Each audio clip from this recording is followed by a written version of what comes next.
ধিরাঙে এসেছিলাম, ধিরাং সিটিতে। এখন থেকে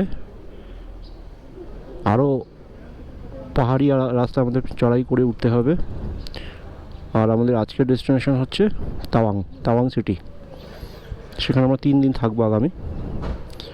তার মধ্যে 3 দিনের মধ্যে আমরা তাওয়াং মনেস্ট্রি ঘুরবো, বুমলা পাস যাব, মাধুরী লেক যাব। তো আমরা এখন ধিরাং সিটি থেকে বেরোচ্ছি। এখন সময় হলো 8:30।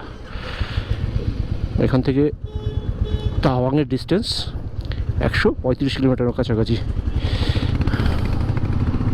ঘড়িতে বলছে 12:30টার মধ্যে পৌঁছবো, কিন্তু আমাদের একটু দেরি হতে পারে, কারণ আমরা আজকে কেউ ব্রেকফাস্ট করে বেরোইনি। কারণ গতকালে ব্রেকফাস্ট করতে গিয়ে আমাদের প্রচণ্ড লেট হয়ে গেছিলো, যার ফলে আমাদের ধিরাং পৌঁছাতে সন্ধ্যা হয়ে গেছিলো।